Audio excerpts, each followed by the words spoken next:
안녕하세요, 장동준입니다. 2020학년도 고2 9월 학력평가 해설을 담당하게 된 장동준이에요. 자, 이번 우리 학평해설 역시 저와 그다음에 이제 아란 쌤이 함께 진행을 합니다.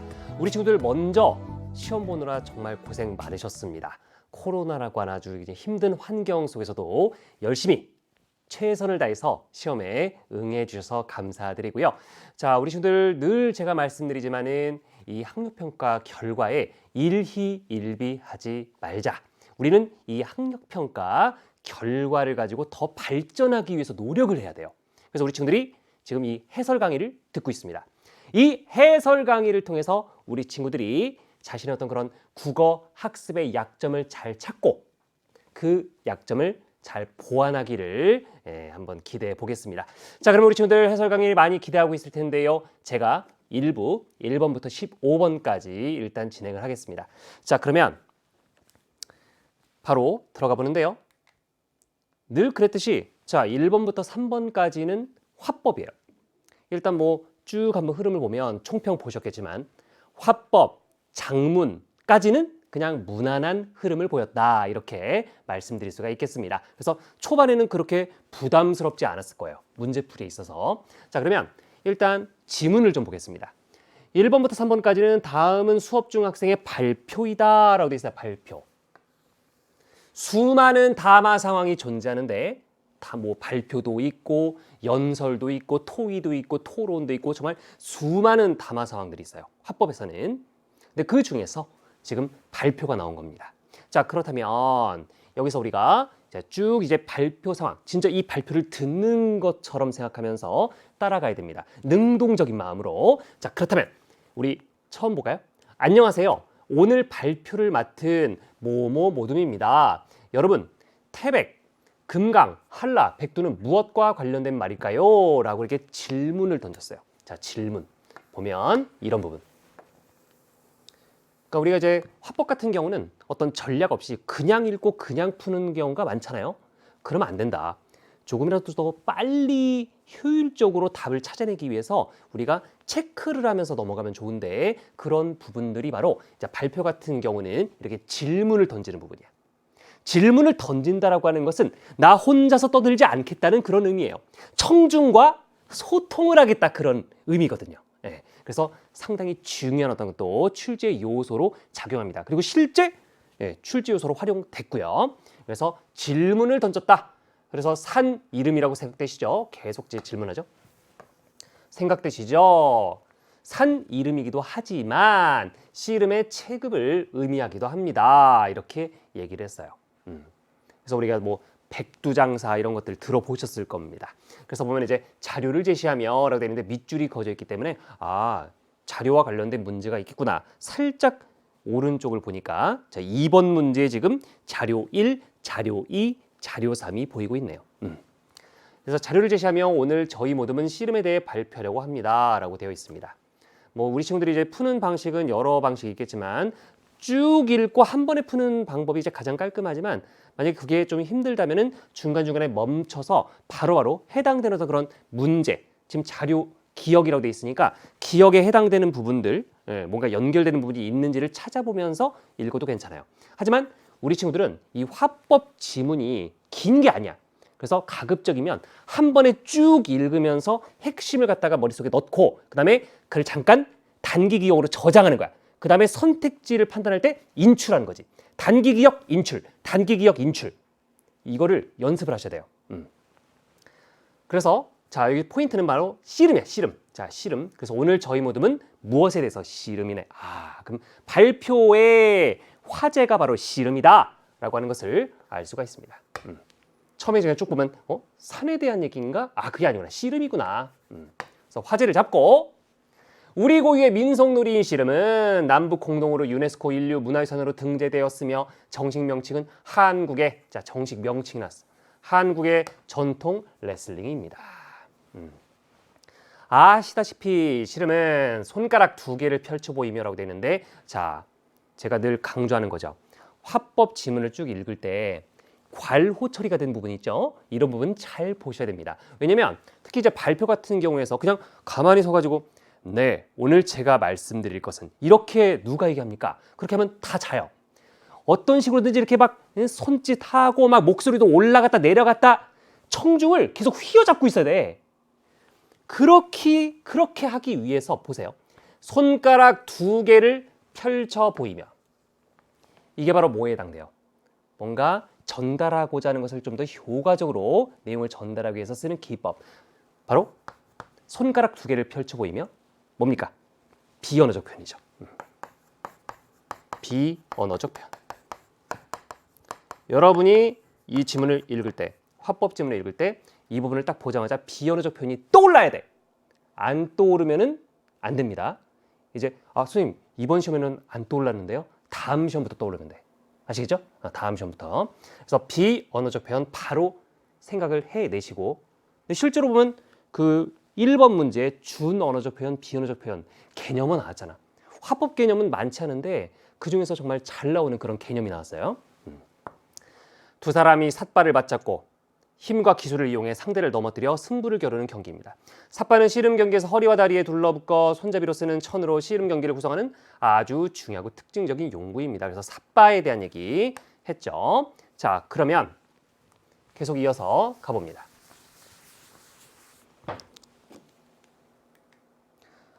질문 있으시네요 라고 하고 청중의 질문을 듣고 청중의 질문을 들었어요.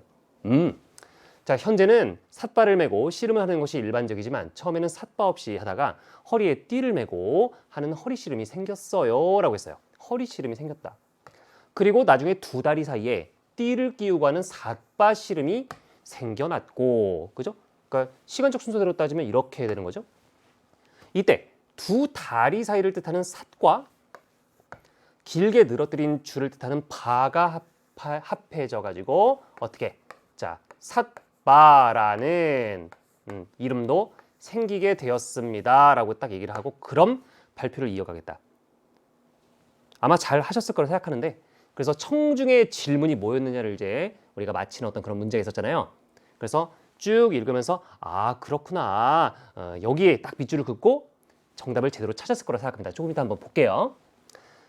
씨름은 국가무형문화재 제131호로 지정되어 있습니다. 이것은 씨름의 형태가 오늘날까지 활발히 전승되고 있다는 점, 고대부터 근대에 이르기까지 명확한 역사성이 확인된다는 점 등에서 가치를 높이 평가받았기 때문입니다. 그래서 이제 씨름에 대한 어떤 정보가 나오고 있고, 그다음에 이제 니은 자료를 제시하며 씨름은 김홍도의 풍속화에서도 라고 돼 있어요. 그래서 지금 보면 이제 김홍도의 풍속화가 제시가 된 건데 손가락으로 또 이 부분 손가락으로 자료를 가리킨다. 이것도 뭐예요? 이렇게 손가락으로 자료를 가리키는 거니까 비언어적 표현에 해당이 돼요. 비언어적 표현, 손짓. 만약에 이제 실전에서 비언어적 표현 이렇게 많이 이렇게 이 전체 문구를 쓰기가 좀 어려우면 그냥 비라고 딱 써놓으세요. 비. 예. 자, 이렇게 체크해 두시고. 그래서 자료를 가리키며 자, 볼 수 있는 세시, 풍속, 놀이로서 그런 놀이로서 한민족 특유의 공동체 문화가 바탕이 되어 발전했습니다. 자, 씨름은 무엇보다 치구가 작은 사람이 큰 사람을 넘어뜨리는 것에서 재미를 느낄 수 있는데 이때 중요한 것은 기술입니다. 자, 이때 중요한 것이라고 밝혔습니다. 기술이다. 그럼 기술에 대한, 씨름의 기술에 대한 얘기를 하겠구나라고 생각하면 되고, 보시는 것처럼 상대방을 당기면서 오른손으로 밀어 무릎 안쪽을 치면서 넘어뜨리는 자, 앞무릎치기 등이 있고, 다리 기술로는 이라고 있어요. 그러면 이제 이거는 연결을 시켜야 돼. 자, 앞무릎치기 등이 있고, 그 다음에 다리 기술로는 상대방을 몸쪽으로 끌어당기면서 오른쪽 다리로 상대방의 오른쪽 다리를 걸어 넘어뜨리는 밭다리 걸기 등이 있다. 또 허리 기술로는 들배지기 등이 있습니다. 이렇게 체크를 하고, 조금 더 세밀하게 체크하려면은 이렇게 기술별로 손기술, 앞무릎치기, 그 다음에 또 다리 기술, 밭다리 걸기, 허리 기술, 들배지기 이런 식으로 체크했다면 좀 더 세밀한 체크가 되겠죠. 근데 이제 정보가 많지 않으니까 그냥 이렇게 이 정도 밑줄 그어도 돼요. 이 외에도 많은 기술들이 있고 이 기술들이 복합적으로 사용되면서 흥미진진하게 경기가 진행됩니다. 자, 이제 끝났어요. 지금까지 우리의 소중한 문화유산인 씨름에 대해 말씀드렸습니다. 여러분, 이제 씨름이 좀 더 흥미롭게 느껴지시나요? 마지막까지 이렇게 청중과 소통하려고 하는 그런 노력을 보여주고 있다. 이런 것들 중요한 거예요. 그래서 이제 우리가 화법 지문을 많이 보다 보면 이 화법의 기출에 나와 있는 어떤 그런 지문들이 우리의 어떤 뭐 화법의 모범적인 어떤 형태잖아요. 그래서 모범적인 어떤 그런 형태 지문을 많이 보다 보면 이제 우리의 실제 생활에서 어떤 그런 화법의 태도도 달라지겠죠. 그래서 목소리를 크게 하며 이거 뭐야? 목소리를 크게 한다. 이거는 바로 나의 말소리를 크게 하는 거 준언어적 표현에 해당되죠. 준언어적 표현.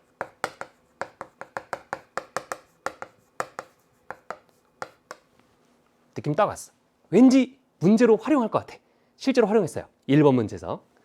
마침 내일 체육 시간에 씨름을 배운다고 하는데 열심히 참여하면서 우리 씨름에 대해 직접 이해해보는 시간을 가지면 좋겠습니다. 이상으로 발표를 마치겠습니다. 라고 했어요. 자, 그러면 바로 문제 들어가 보도록 하겠습니다. 근데 사실 뭐 발표 여기 지문도 어렵지 않고 문항도 별로 어렵지 않았어요. 자, 바로 들어가 볼게요. 1번입니다. 자, 위 발표에 대한 설명으로 적절하지 않은 것은입니다. 1번부터 볼게요. 자, 1번. 질문의 방식을 활용하여 화제에 대한 관심을 유발하고 있다. 기억나실 겁니다. 그렇지. 자, 근데 좀 더 정확하게 어떤 부분이었나요? 보면은 뭐 첫 번째 문단부터 바로 나오잖아요. 뭐 태백, 금강, 한라백두는 무엇과 관련된 말일까요? 산 이름이라고 생각되시죠? 처음부터 그냥 물음표가 그냥 막 나와. 그러니까 질문의 방식을 활용하여 화제에 대한 관심을 유발하고 있다. 아주 좋아요. 그래서 적절하고요. 2번. 나왔다. 준언어적 표현. 그리고 이제 좀 더 눈을 내려보면 비언어적 표현. 그래서 이런 것들이 이렇게 준언어적 표현, 비언어적 표현 이렇게 화법, 교과서에 나오는 개념들이 이렇게 이제 선지에 등장한단 말이에요. 물론 예전에도 등장했었어요. 주로 이제 많이 비언어적 표현이 많이 등장했었고, 근데 여전히 지금 이렇게 잘 등장하고 있으니까 기본적으로 잘 알아두셔야 돼요. 그래서 준언어적 표현을 통해서 청중에게 바라는 바를 강조하고 있다. 아까 전에 그 몇 번째 문단이죠. 굳이 문단 구분하면 6번째 문단에 목소리를 크게 하며 해서 그죠? 준언어적 표현을 통해 청중에게 바라는 바를 지금 이제 강조하고 있음을 확인할 수 있죠. 네. 그 다음에 3번에 보면 발표 내용에 대한 이해도를 확인하며 추가 정보를 제공하고 있다라고 되어 있는데 안타깝게도 발표에서 제가 눈을 씻고 쳐다봐도 발표 내용에 대한 이해도를 확인하면서 추가 정보를 제공한 부분은 확인할 수가 없네요. 물론 이제 청중이 한 질문에 대답을 한 부분이 있지만 그래서 3번이 적절하지 않은 거죠. 4번 비언어적 표현 있었죠. 뭐 손가락 2개를 펼쳐 보이며 두 번째 문단에 있었고 그다음에 뭐 5번째 문단쯤에 이제 손가락으로 자료를 가리키며 부분이 있었죠. 비언어적 표현을 활용하여 발표 내용을 효과적으로 전달하고 있다. 5번 화제와 관련된 용어의 의미를 설명하며 청중의 이해를 돕고 있다. 뭐 두 번째 문단에 뭐 삿바도 있고 5번째 문단에 보면 막 기술 이름 여러 가지 나오잖아요. 뭐 앞무릎치기, 밭다리 걸기 등 화제와 관련된 용어의 의미를 설명하면서 청중의 이해를 돕고 있습니다. 자, 가볍게 1번 문항 3번 체크해 주시고 2번입니다. 자, 다음은 위 발표에 사용된 매체의 자료이다. 발표자의 자료 활용에 대한 설명으로 가장 적절한 것은입니다. 자, 자료 1, 2, 3 쭉 나왔고 자, 보시면요. 자, 일단 자료 1부터 한번 볼까요? 자료 1. 이거는 이제 지금 선수가 2명이 있는 거예요. 두 선수가 지금 모래판 위에서 서로의 지금 삿발을 이게 지금 여기 잘 안 보이면 우리 친구들 이제 문제 가지고 있으니까 시험지 가지고 있으니까 보시면 지금 어디를 잡고 있어요? 서로의 삿발을 잡고 있는 어떤 그런 상황인 거죠. 지금 자료 2번 같은 경우는 지금 보면 이 조선시대의 어떤 그런 씨름의 모습을 보여주는 기봉도의 풍속화. 그다음에 자료 3번은 이제 잘 보셔야 되는데 이거는 이제 보면 씨름의 그 앞무릎치기, 앞 무릎치기. 발음이 힘들어. 앞 무릎치기 기술이 사용되는 과정이 이제 드러난 그런 자료입니다. 그러면은 자, 1번 선지부터 한번 볼게요. 자, 씨름의 체급 분류 기준을 설명하기 위해 기억에 자료 2를 사용하였다라고 되어 있는데 지금 보면 이게 지금 서로의 삿발을 잡고 있는 상황. 한마디로 모래판 위에서 그죠? 지금 씨름을 하려고 하는 거잖아요. 그러니까 이게 지금 씨름 경기 장면을 보여주는 자료인데 지금 보면 씨름의 체급 분류 기준을 설명하기 위해 이걸로 지금 씨름의 체급 분류 기준을 설명할 수 있나요? 안 된단 말이에요. 그래서 지금 보면 1번 선지는 적절하지 않다. 이렇게 볼 수 있고 2번 씨름의 경기 상황을 실감나게 보여주기 위해 기억에 자료 3을 사용하였다라고 되어 있는데 자, 지금 자료 3은 앞 무릎치기 기술이 사용되는 과정을 보여주는 그런 자료라고 말씀드렸습니다. 그러니까 지금 보면은 여기 선지에 나와 있는 것처럼 이제 씨름의 경기 상황을 실감나게 보여주기 위해서 자료 3. 그러니까 지금 보면 여기 1번도 그랬고 지금 앞에 나와 있는 내용과 뒤에 나와 있는 내용이 연결이 안 돼. 그렇게 이해하시면 돼. 그래서 2번도 적절하지 않다. 이렇게 보시면 되고 그 다음에 3번을 보면 씨름의 역사와 변천 과정을 설명하기 위해 니은의 자료 2를 사용하였다라고 되어 있는데요. 자, 지금 보면 자료 2는 김홍도의 풍속화. 근데 여기서 이제 우리가 5번째 문단인가요? 그 니은 자료를 제시하면 그 뒷부분을 보면 그 씨름의 변천 과정에 대한 얘기가 없거든요. 그러니까 이 자료 2를 갖다가 씨름의 지금 역사와 이 변천 과정을 설명하기 위해서 니은에 사용하였다라는 진술은 적절하지 않은 거예요. 그 다음에 4번 보면 씨름의 다양한 기술을 구체적으로 설명하기 위해 디귿의 자료 1을 사용하였다. 지금 우리 친구들 느꼈을 거예요. 쭉 읽다 보면은 씨름의 다양한 기술을 구체적으로 설명하기 위해 그러면 그 자료 3인가? 했더니 디귿의 자료 2를 사용하였다라고 되어 있습니다. 아까 말씀드렸듯이 두 선수가 그냥 모래판 위에서 그냥 삿발을 잡고 이렇게 그냥 있는 상황이잖아요. 그러니까 씨름 경기 장면을 보여주는 거란 말이에요. 그렇다 보니까 씨름의 다양한 기술을 구체적으로 설명하기 위해서 이제 사용되는 건 아니죠. 그래서 디귿의 자료 1을 사용하였다. 이거는 자료 활용이 잘못된 거다. 그러면 5번 씨름의 기술이 사용되는 과정을 보여주기 위해 디귿의 자료 3을 사용하였다.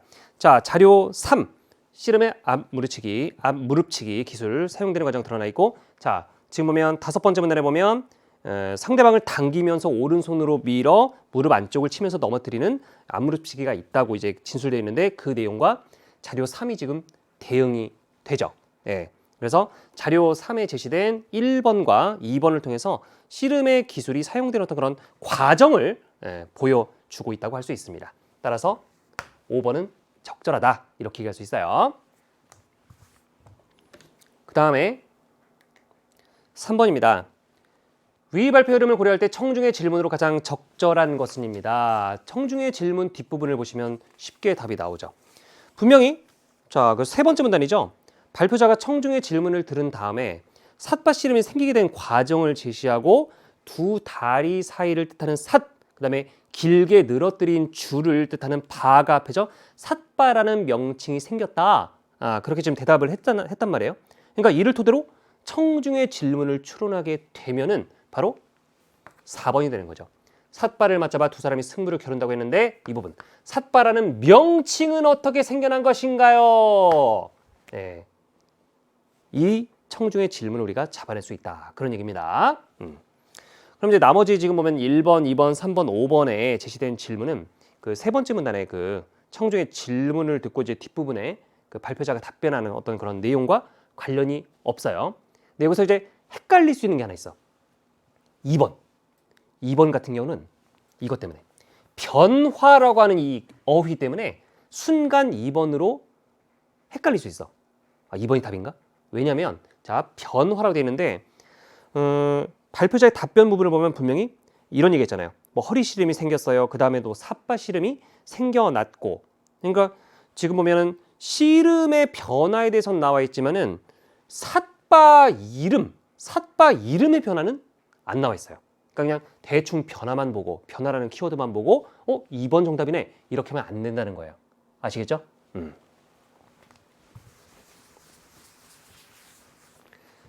자, 그 다음에 화법 끝냈고 이제 4번부터 7번까지는 화법과 작문이 이제 같이 있는 그런 이제 지문입니다. 자, 4번부터 7번까지 가는 학교 신문만 회의의 일부이고 회의의 일부예요. 나는 가를 바탕으로 학생이 작성한 기사문의 초고이다. 일단 가가 뭔지 나가 뭔지 정확하게 이 부분을 통해서 아셔야 되겠고요. 자, 물음에 답하시오. 가를 보니까 학생들이 지난주에 우리 학교 미래 동아리가 주최한, 자, 누가 주최했어? 우리 학교 미래 동아리가 주최한 스마트팜이라고 돼 있어요. 스마트팜. 체험 행사를 취재했는데 오늘은 기사로 쓸 내용을 정리해보자. 아, 그러면 이 회의가 어떤 회의인지를 여기서 알 수 있겠네. 바로 이 스마트팜 체험 행사를 취재했는데 오늘은 기사로 쓸 내용, 이 스마트팜에 관련된 기사를 쓰려고 하는 것 같아요. 근데 이제 어떤 내용을 쓸지 한번 얘기를 해보자, 그런 얘기죠. 그래서 기사로 쓸 내용을 정리해보자. 학생이가 스마트팜 체험 행사에 내가 다녀왔는데 행사에 참여한 학생들이 무척 좋아하더라. 나도 스마트팜에 대해 새롭게 알게 돼서 좋았어. 정말? 나도 함께 가고 싶었는데 어떤 걸 새로 알게 됐니? 라고 하니까, 자, 학생이가 나는 스마트팜이 농장 운영의 편의성을 높이는 시설이라고만 생각했거든. 그런데 내가 몰랐던 장점이 많아서 그것을 기사에서 다뤘으면 좋겠다. 그것은 이제 내가 몰랐던 장점이 되는 거죠. 내가 몰랐던 장점, 스마트팜의 장점. 그래서 학생이 그래, 그러면 농장 운영의 편의성을 높여준다는 장점 외에 또 어떤 걸 기사에서 다룰까? 그럼 이제 여러분이 그냥 있는 게 아니라, 그러면 기사에서 다룰 내용들이 이제 어떤 게 될지 한번 생각을 해보면서 따라가는 거예요. 그러면 이제 친환경적이고 날씨에 영향을 받지 않는다는 점을 다루면 좋을 것 같아라고 얘기했습니다. 자, 그러면 이 장점에 대한 얘기가 나오고 있죠. 장점. 친환경적이고 날씨에 영향을 받지 않는다는 점. 또 그리고 이제 행사 내용도 소개해야겠지라고 했습니다. 그래, 이번에 취재하면서 행사를 주최한 미래 동아리 학생도 만났지? 그러니까 이번 행사를 위해 노력을 많이 했더라. 행사 준비 과정에서 어려웠던 점을 기사에 넣어주면 좋겠다고 했어. 그러니까 이런 걸 보면서 이제 뒤에 나아가 기사문이잖아요. 과연 이런 것들이 이제 들어갔는지 안 들어갔는지 이제 비교해보는 그런 것도 이제 우리가 알 수 있죠. 그 다음에 학생일, 그래, 또 어떤 내용을 넣을까라고 했더니, 다음 보면 행사를 소개하는 거니까 행사 목적을 포함한 행사 기본 정보가 들어가야겠지. 그 내용은 내가 정리해둘게. 학생 3이 고마워. 그리고 행사에 참여한 학생들의 만족도가 높았다고 했잖아. 참여 학생의 반응도 함께 소개하면 어때? 그 학생이가 좋은 생각이다. 뭔가 저항이 없이 그냥 쭉쭉 흘러가고 있는 그런 느낌이에요. 근데 좀 이따 이제 저항이 나오죠. 좋은 생각이다. 학생을 인터뷰한 내용을 활용해 볼게. 그리고 이제 제목을 놓칠 뻔했는데 표제와 부제에 대해서도 얘기해 보자. 자, 밑줄이 그어져 있기 때문에 지금 문제에 활용된 부분이죠. 그러니까 학생이가 표제는 어렵지 않을 것 같아. 독자의 호기심을 끌 수 있게 질문의 형식을 활용하면 되잖아 라고 했더니, 자, 학생 3이 드디어 이제 그냥 쭉쭉 그래 하다가 학생 3 부분에서 의문문을 사용하면, 즉 질문의 형식을 갖다가 사용하게 되면은 의도가 잘 전달되지 않을 수도 있으니까 라고, 그래서 지금 이 질문의 형식을 활용하면 되잖아 라고 하는 것에 대해서 지금 뭐 한 거예요? 지적을 한 거죠. 지적. 질문의 형식을 활용하는 것은 좀 문제가 있다라고 지적을 한 거예요. 의도가 잘 전달되지 않을 수 있다. 그래서 평서문으로 진술하고 행사명이 드러나게 작성해보자라고 이렇게 대안을 제시했죠. 학생이가 그래, 순순하게, 네, 그래. 그럼 부제는 학생 인터뷰 내용 중 일부를 활용해서 써보는 게 어떨까, 이렇게 이제 흐름이 가고 있습니다. 그래서 중간에 이제 뭔가 누군가가 의견을 제시했는데 그것에 대해서 뭔가 지적을 하고 거기에 대해서 또 이제 다른 대안을 내놓고, 이런 과정들 시험에 잘 나오는 그런 이제 출제 요소가 되죠. 그래서 앞으로도 이제 그런 부분이 나오면 주목해야 됩니다. 그 부분에 체크를 하고. 학생일이 이제 좋은 생각이지만 부제는 누가 어떤 행사를 했는지 드러나야 할 것 같은데 좀 더 얘기해보자. 계속 이제 논의거리를 지금 얘기하고 있어요. 이런 것에 대해서 논의를 해야 될 것 같아. 부제에 대해서. 그럼 부제는 행사 주체와 역할이 드러나게 작성해보자. 그리고 학생 3은 그리고 본문에는 행사 운영에 대한 결과를 드러내면 좋겠어 라고 했더니, 자, 또 비처리된 부분이 이제 이유가 있겠죠. 학생 2 보니까 운영 결과라면 참여 학생의 반응을 객관적으로 보여주는 학생 만족도 설문조사 결과를 제시하는 건 어때라고 하니까 학생 3이 그래? 그런데 하면서 이제 그래? 했는데 이제 그런데 학생 만족도는 인터뷰 내용과 유사한 정보니까 다시 언급하면 정보가 중복되는 느낌을 줄 수 있을 것 같아. 지금 여기서도 지금 보면 학생 3의 발언을 통해서 지금 이것에 대해서 이건 좀 그렇다. 역시 지적하고 있는 거죠. 그러니까 그럼 학생이가 또 이제 그냥 바로 그냥 받아들여요. 그럼 그 내용은 빼기로 하자. 마지막 문단에는 대꾸를 사용하여 행사의 의의를 드러내는 건 어때? 라고 되어 있는데, 자, 이게 요즘 나오는 어떤 이제 트렌드인 것 같습니다. 예전에는 조건에 맞는 글쓰기 유형은요, 이런 식으로 나왔잖아요. 다들 아시죠? 조건 해가지고 이렇게 해서 뭐 조건 하나, 뭐 조건 둘, 뭐 조건 세 개가 나올 수도 있고, 이렇게 이제 주고서 이 조건을 모두 충족하는 선지를 찾아라, 이런 식의 문제가 많이 나왔었는데, 요즘에는 이런 식으로 은근슬쩍 이렇게 마지막 문단에는 대꾸를 사용해요. 이게 이제 7번 문제를 해결하기 위한 어떤 그런 조건이 돼요. 그래서 대꾸를 사용하여 행사의 의의를 드러내는 건 어때? 이게 이제 조건. 7번 문제를 풀기 위한 이제 조건 1이 되는 것이고, 그 다음에 그 뒤에 보면 좋아. 그리고 자, 그리고야 플러스 앞으로의 미래 동아리 활동 계획도 같이 알려주면 좋겠다. 이게 이제 조건 2가 돼요. 7번 문제를 풀기 위한. 그래서 조건이 그냥 명확하게 딱 이렇게 예쁜 형태로 명시된 게 아니라 그냥 글 속에 그냥 은근슬쩍 스르륵 이렇게 나와 있단 말이에요. 이런 부분도 우리 친구들이 그냥 넘어가지 말고 그러면 이거를 활용한 문제가 있을 것 같은데 보니까 7번이 있어. 그렇게 하는 거야.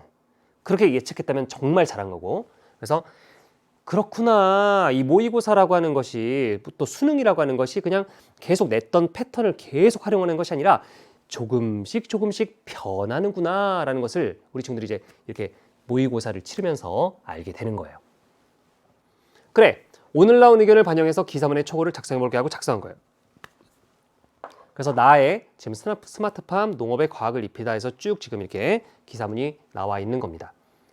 그래서 지금 나 같은 경우는 이제 기사문 같은 경우는 이따 이제 문제 풀면서 이제 확인을 하면 될 것 같고요. 그래서 쭉 이렇게 보는데 우리 친구들이 이제 그 부분에서 뭔가 의아했을 겁니다. 쭉 잘 읽다가 자, 쭉쭉쭉 읽다가 여기까지도 괜찮아요. 예. 그래서 그 가에서 얘기했던 그런 내용들에 대해서 잘 이게 반영하려고 했구나 하고 이제 생각하면서 이제 읽다가 마지막에 여기 이쯤에 체험에 참여한 뭐뭐뭐 학생은 뭐 주말에 부모님과 함께 작은 텃밭을 가꿨는데 자주 돌보지못해 키우던 작물이 말라 죽곤 했어요. 이번 행사에서는 싱싱한 토마토를 직접 딸 수 있어서 즐거웠어라고 소감을 밝혔다. 근데 분명히 아까 전에 그 마지막 문단에는 조건 2개 있었잖아요. 대꾸를 사용하여 뭐 행사의의를 드러내는 건 어때? 또 앞으로의 미래 동아리 활동 계획도 같이 알려주면 좋겠어. 그거에 대한 게 없잖아. 그럼 이제 그거에 대한 관련된 문제가 나오겠지. 역시 보니까 7번이야. 그래서 7번 문제 보니까 이제 발문 보니까 나의 끝부분에 새로운 문단을 이어 쓴다고 할 때라고 돼 있단 말이에요. 그래서 그렇구나. 거기 있었구나. 이렇게 생각을 해주시면 돼요. 그러면 자, 나는 쭉 이제 우리 친구들이 이제 읽으면 되고 바로 문제 들어가면 4번인데 가의 흐름을 고려할 때 A부터 C의 공통점이에요. 자, 공통점 문제. 공통점으로 가장 적절한 것은입니다. 지금 보면 이제 1번 상대 발언 내용을 정리하기 위한 발화이다라고 했는데 지금 보면은 A부터 C 모두 상대 발언 내용을 정리하기 위한 어떤 그런 발화에 해당되지 않으니까 적절하지 않고요. 2번 논의가 필요한 내용을 제시하기 위한 발화이다. 보니까 이거네. 자, A를 보면은 지금 이제 농장 운영의 편의성을 높여준다는 장점 외에 또 어떤 거를 기사에서 다룰까라고 말하면서 지금 논의해야 할 내용을 제시하고 있고요. 그다음에 B를 보면 표제와 부제에 대해서도 얘기해보자고 하면서 논의해야 할 내용을 제시하고 있습니다. 그다음에 C에서도 지금 보면 부제 작성하는 것에 대해서 좀 더 얘기를 해보자고 하죠. 그러니까 논의가 필요한 내용을 제시하기 위한 발화이다. 이게 바로 A, B, C의 공통점이 되겠습니다. 2번 정답이고요. 3번 참여자 사이의 의견 차이를 조정하기 위한 발화이다. 상대가 발언한 내용의 의도를 확인하기 위한 발화이다. 상대의 발언 내용에 대한 구체적인 설명을 요청하기 위한 발화이다. 자, 모두 해당되지 않습니다. 그래서 A부터 C까지 공통점은 2번 바로 딱 나올 거라고 생각을 합니다. 쉬운 문제였고요. 그 다음에 5번 보면 A와 B를 이해한 내용으로 가장 적절한 것입니다. 자, 보시면 1번부터 볼게요. 1번. A에서 학생 2는 학생 3의 의견을 지지하기 위한 구체적인 사례를 들고 있다라고 했습니다. A를 잠깐 보세요. A에서 학생 2는 학생 3이 학생 2의 그 의견의 문제점을 지적하면서 어떻게 하라고 그랬어요? 표제를 갖다가 평서문으로 진술하고 그다음에 행사명이 드러나게 작성하자고 말했잖아요. 근데 그런 것에 대해서 학생 2가 그래라고 말하면서 학생 3의 의견을 갖다 이제 받아들이고 있습니다. 그래서 의견을 뭐 지지했다라고는 볼 수 있는데 그 의견을 지지하기 위한 어떤 그런 구체적인 사례를 들고 있느냐 그런 부분은 없거든요. 그래서 1번은 적절하지 않습니다. 다시 한번 얘기하면 학생 2는 학생 3의 의견을 지지하기 위한 구체적인 사례를 들고 있는 부분이 지금 A에 없다. 2번. A에서 학생 3은 학생 2의 의견이 지닌 문제점을 들어 새로운 해결책을 제안하고 있다라고 했는데요. 2번이 정답이죠. 자, 보면은 A에서 다시 한번 얘기하지만 학생 2는요. 그 기사의 표제를 통해 독자 호기심을 끌 수 있도록 어떤 형식을 활용하자고 했어요? 질문의 형식을 활용하자고 했습니다. 이에 대해서 학생 3은 뭐라고 얘기했어? 기억나죠? 의문문을 사용하면, 즉 질문의 형식을 사용하면 의도가 잘 전달되지 않을 수 있다라고 얘기했습니다. 맞아요? 그래서 표제를 평서문으로 진술하자는 새로운 해결책을 제시했잖아요. 그래서 2번 선지에 제시된 진술은 적절합니다. 3번. B에서 학생 2는 학생 3의 의견을 반영해서 자신이 제시한 의견을 보충하고 있다라고 했는데, 자, B에서 A가 아니라 B를 봐야 돼요. B에서 학생 2는 학생 3의 의견인 그 본문에는 행사 운영에 대한 결과를 드러내자라는 의견을 반영하고 있지만 자신이 제시한 의견을 보충하는 그런 부분은 없기 때문에 적절하지 않고. 4번. B에서 학생 3은 학생 2의 의견을 일부 수용하며 자신의 생각을 덧붙이고 있다. 예, 학생 3은 학생 2의 의견을 지금 수용하고 있지 않아요. 적절하지 않아요. 일부 수용 아니에요. 5번. A와 B 모두 학생 3은 학생 2가 제시한 의견에 대한 실현 가능성을 언급하며 대안을 제시하고 있다. 이거는 잘 보셔야 되는데 분명히 자 A에서는 학생 3이 학생 2가 제시한 의견에 대해 그 의견대로 하면 뭐가 안 된다? 그러니까 의도가 잘 전달되지 않는다. 그렇게 이제 얘기를 했죠. 그러니까 의도가 잘 전달되지 않을 수 있음을 언급한 거고 실현 가능성을 언급한 건 아니죠. 물론 이제 학생 3이 학생 2가 제시하는 의견에 대해서 이제 문제점을 지적하고 대안을 제시한 건 맞고, 그 다음에 이제 B에서 학생 3은 학생 2의 의견에 이제 실현 가능성을 언급하면서 대안을 제시하고 있지 않다. 역시. 예. 그래서 5번 선지는 적절하지 않은 거다. 그렇게 이해하시면 됩니다.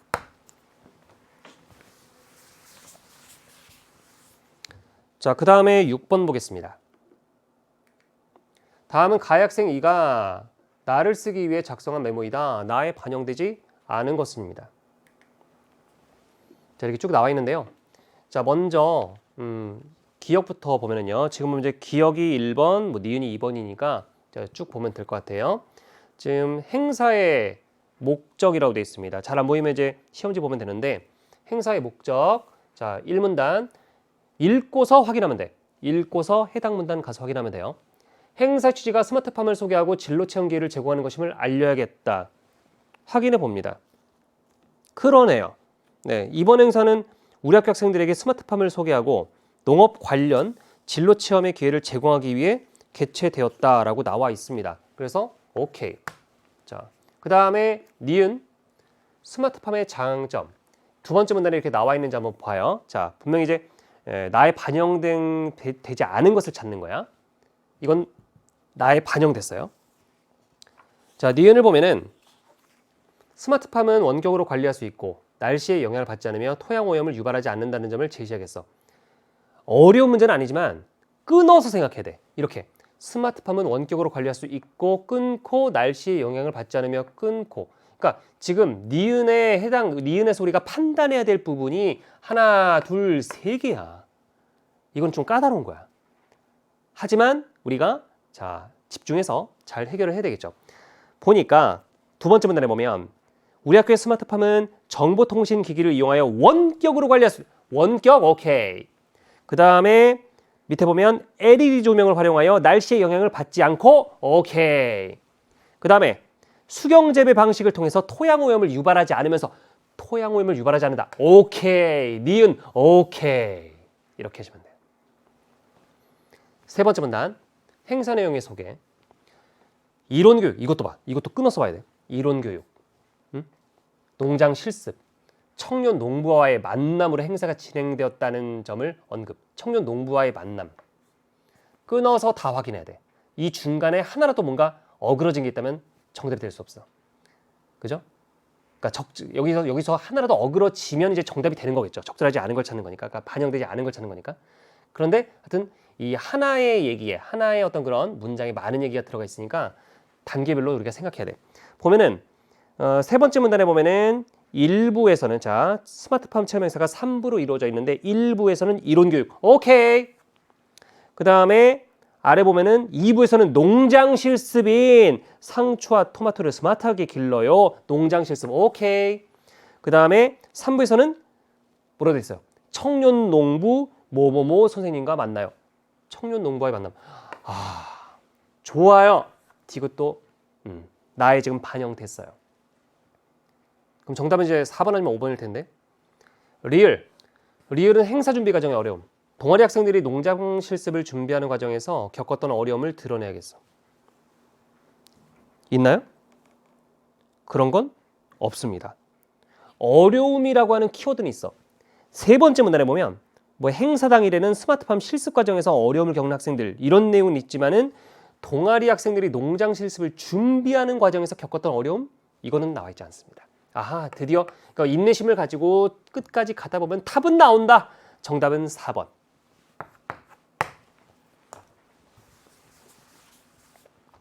그 다음에 4번이고 5번을 보면은 텃밭을 가꾼 경험이 있는 학생의 인터뷰를 인용해야겠어. 참여 학생의 반응. 이거 네 번째 문단에 있죠. 네 번째 문단에 보면 체험에 참여한 뭐뭐뭐 학생은 주말에 부모님과 함께 작은 텃밭을 가꿨는데 그래서 텃밭을 가꾼 경험 있는 학생의 인터뷰 인용했어요. 네. 그래서 미음 나에 반영된 거야 이거. 이 내용은 지금 나에 반영됐어요. 자 그러면은 7번 보겠습니다. 7번 조건에 맞게 글쓰기 유형 최근 트렌드를 반영한 문제. 가를 바탕으로 나의 끝부분에 새로운 문단을 이어 쓴다고 할 때라고 했는데 제가 말씀드렸듯이 이 가의 내용, 가의 끝부분에 조건 2개가 있었습니다. 다시 한번 말씀드리면 조건 첫 번째, 대꾸를 사용하여 행사의 의의를 드러낼 것. 조건 2는 앞으로의 미래 동아리 활동 계획을 언급할 것. 아까 전에 제가 밑줄 그어드렸으니까 자 그러면 자, 조건 1, 조건 2 말씀드렸어요. 1번 보면 이번 행사에서 학생들은 관리는 편하게 수학은 즐겁게라는 스마트팜의 가치를 알게 되었다. 대꾸 있네. 그죠? 관리는 수학은 편하게 즐겁게. 비슷한 문장 구조가 짝을 이루고 있어요. 오케이. 대꾸를 사용하여 행사의 의의를 드러냈다. 오케이. 그럼 조건 1 있어. 농업에 관심을 가지고 있는 학생들에게는 의미 있는 행사였다. 조건 2가 없네. 그죠? 그래서 안 돼요. 조건 1과 조건 2가 다 있어야 돼. 2번. 이번 행사는 농업의 발전 가능성과 한계라는 두 얼굴을 인식하는 계기가 되었다. 미래 동아리는 스마트팜을 개방해 진로 탐색의 기회를 제공하겠다고 밝혔다. 여기 지금 보면 앞으로의 미래 동아리 활동 계획이 나와 있는데 지금 조건 1에 해당되는 그 대꾸를 사용하여 행사의 의의를 드러내는 거. 물론 여기서는 행사의 의의는 드러났지만은 대꾸가 없죠. 그래서 결국은 조건 1이 지금 여기에 들어가 있지 않다라고 볼 수 있는 거죠. 그러니까 여기서는 지금 조건 2만 충족한 그런 선지다. 그 다음에 3번은 이번 행사에서 학생들은 체험을 통해 오늘은 팜, 내일은 스마트팜. 와우. 오늘은 팜, 내일은 스마트팜. 대꾸. 그렇죠? 오늘은, 내일은 팜, 스마트팜. 그래서 발전하는 우리의 농업을 알게 되었다. 그러면 이제 조건 1 충족했습니다. 대꾸를 사용하여 행사의 의의를 잘 드러내고 미래 동아리는 앞으로 진로 체험 행사를 확대하겠다고 밝혔다. 앞으로의 미래 동아리 활동 계획 언급했네. 정답은 3번. 그렇죠? 나머지도 확인해 보자. 4번. 이번 행사는 학생들이 스마트팜을 어렵지 않고 친근한 농업으로 받아들일 수 있었던 시간이었다. 행사의 의의는 나와 있지만 대꾸를 사용하지 않았습니다. 조건 1을 지금 충족하지 않았죠. 미래동아리는 수확한 농산물을 지역 주민들에게 나누어줄 계획은 들어가 있네. 미래동아리의 계획은 있어. 그래서 조건 2만 지금 들어가 있는 거고요. 조건 2만 충족하는 선지고요. 5번, 이번 행사는 학생들이 내 삶을 행복하게 하는 팜, 우리 삶을 행복하게 하는 스마트팜. 대꾸 있죠. 그래서 그것을 체험하는 기회가 되었다. 오케이, 조건 1 만족. 그리고 미래농업 기술의 발전 가능성을 확인해보는 시간이었다. 조건 2 어디 있어? 없네? 그래서 답이 될 수 없어요. 그 다음 8번. 자, 8번부터 10번까지는 이제 장문이죠. 그래서 이제 보면은 가는 장문 상황이고 나는 가를 바탕으로 쓴 학생의 조고이다 라고 되어 있습니다.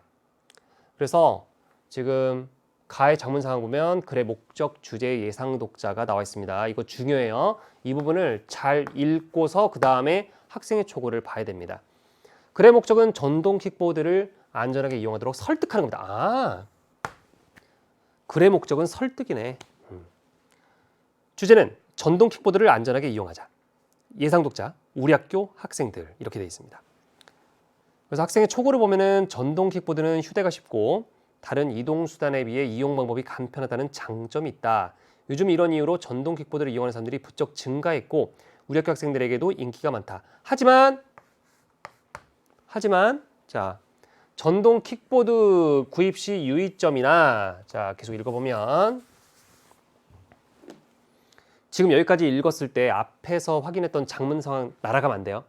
잡고 읽어야 돼요. 자, 글의 목적은 전동 킥보드 예찬이 아니에요. 전동 킥보드를 안전하게 이용하도록 설득하는 거예요. 이걸 잡고 가야 돼. 이걸 날려버리고 그냥 읽으면 그래서 남는 거는 전동 킥보드밖에 없어. 머릿속에. 그러면 안 돼. 그래서 자 다시 하지만 전동 킥보드 구입 시 유의점이나 운행할 때의 안전 규정에 관해 잘 알고 있지 못하기 때문에 그죠? 그렇기 때문에 전동 킥보드를 이용하는 사람이 늘어나는 만큼 어떻게 되고 있다? 사고가 증가하고 있대. 사고가 증가하고 있어. 그렇다면 전동 킥보드를 안전하게 이용하기 위한 방법은 무엇일까? 와우, 이거네. 전동 킥보드를 안전하게 이용하기 위한 방법이 이제 밑에 쭈르륵 나오겠네. 그렇죠? 그래서 자 어떻게? 첫째, 그 다음에 또 둘째, 뒤에 또 셋째 이렇게 나오잖아요. 그렇죠? 탁탁탁. 그러면 첫째, 전동 킥보드 제품 불량으로 인한 사고 방지를 위해 반드시 자 KC마크를 취득한 안전 제품을 구입해야 한다라고 돼 있습니다. 이를 위해 제품 안전 정보를 안내한 홈페이지에서 모델명을 검색해 KC마크 취득 여부를 확인한 후 구매하는 것이 좋다. 둘째, 전동 킥보드는 현행 법규상 원동기 장치 자전거에 해당하기 때문에 도로교통법을 준수해야 한다. 자, 우선 전동 킥보드를 이용하기 위해서는 원동기 면허 이상의 운전면허를 소지해야 한다. 이거 모르는 친구도 상당히 많더라고요. 다시 말해 관련 면허를 소지할 수 없는 만 16세 미만의 청소년은 전동 킥보드를 이용해서는 안 된다. 또한 전동 킥보드 관련 면허 소지자라 하더라도 시속 25km 이하로 차도에서만 운행해야 한다. 셋째, 전동 킥보드를 이용할 때는 안전모와 함께 무릎과 팔꿈치 등의 보호대를 착용해야 한다. 또 야간 주행을 할 때는 전조등 달고, 그죠? 네, 전조등. 그다음에 또 전후방 반사체를 부착해야 사고 위험을 줄일 수 있다. 이렇게 나왔어요. 그리고 이제 마지막에 이제 A 부분이 나와 있는데 보시면 처음부터 뭔가 아니 그러나가 왜 나오지? 순간 이상한 느낌이 들었을 겁니다. 그래서 왜 A가 처리가 돼 있지 하고서 딱 봤더니 아 보기가 A를 고쳐 쓴 거. 그럼 이거는 지금 뭔가 이상하다는 얘기네. 이렇게 생각하면 돼요. 이걸 읽으면서 뭐죠 이상한데 하면서 여기서 시간을 끌 필요는 없어요. 알겠죠? 네. 그래서 이 부분에 대한 거는 이제 우리 10번 문제 풀 때 확인을 해보고요. 자, 그러면 하여튼 이거는 이제 글의 마무리 부분인데 좀 이따 10번 문제에서 확인하고 바로 이제 문제 갑니다. 8번인데요. 가를 바탕으로 나를 쓰기 위해 세운 글쓰기 계획 중 나에 반영된 것은입니다. 자, 보면은 1번. 글의 목적을 강조하기 위해 전동 킥보드를 부적절하게 이용하고 있는 구체적인 상황을 제시하였다라고 했는데, 자, 글의 목적은 뭐였죠? 전동 킥보드를 안전하게 이용하도록 설득하는 거였잖아요. 근데 이제 이런 글의 목적을 강조하기 위해서 첫 번째 문단에 보면 그 전동 킥보드 사고 증가의 실태에 대해서 살짝 얘기는 했지만, 전동 킥보드를 여기 1번 선지에 나와 있는 것처럼 전동 킥보드를 부적절하게 이용하고 있는 구체적인 상황, 이거는 제시하지 않았어요. 그래서 X. 2번. 글의 목적을 분명히 하기 위해 전동 킥보드의 제품 안전 정보를 제공하는 기관의 목록을 제시했다. 두 번째 문단에 보면 그 전동 킥보드의 제품 안전 정보를 제공하는 홈페이지가 나와 있긴 한데요. 홈페이지 이용에 관한 얘기만 나와 있고, 그 전동 킥보드의 제품 안전 정보를 제공하는 기관의 목록, 그거는 제시가 안 됐어요. 그 다음에 3번. 글의 주제를 구체화하기 위해 전동 킥보드의 안전한 이용 방법을 병렬적으로 제시하였다라고 했는데, 이게 정답이죠. 보면 이제 다시 한번 보면 이 글의 주제는 전동 킥보드를 안전하게 이용하자인데요. 이러한 주제를 이제 구체화하기 위해서 KC마크, 취득 제품 구입과 도로교통법 준수, 또 보호장비 착용 의무, 뭐 이런 얘기들을 갖다가 첫째, 둘째, 셋째 표지를 사용하여, 그죠? 병렬적으로 제시했죠, 그죠? 첫째, 둘째, 셋째, 이런 식으로 병렬적으로. 그래서 3번이 정답이 되는 거예요.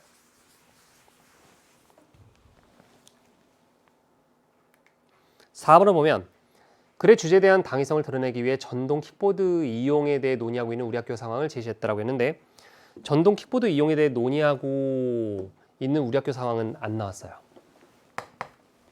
5번. 예상 독자 이해를 돕기 위해 전동 킥보드의 사고 원인을 사례를 중심으로 제시했다. 전동 킥보드의 사고 원인은 첫 번째 문단에 있어요. 그 제가 말씀드렸잖아요. 밑줄도 그었고 아까 전에.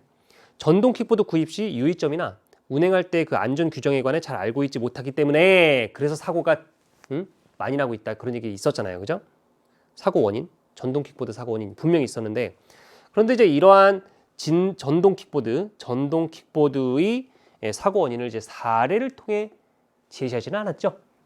그래서 적절하지 않다. 나에 반영되지 않았다, 이거는. 그렇게 보시면 돼요.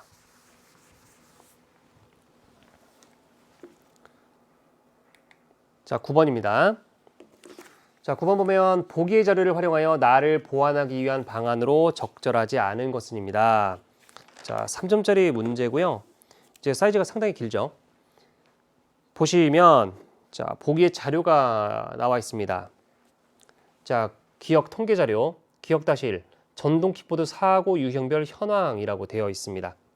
그래서 지금 보면은 2018년에서 2019년까지의 전동 킥보드 사고 유형별 현황을 건수로 보여주는 통계 자료인데, 지금 보면 이제 수치가 지금 어떻게 됐어요? 지금 잘 안 보일 수도 있는데 지금 요게 이제 색깔이 좀 헷갈릴 수 있어요. 보면 이제 전동 킥보드 단독이 이제 이거죠. 여기서는 이제 26에서 23건으로 줄었어요. 단독 사고는.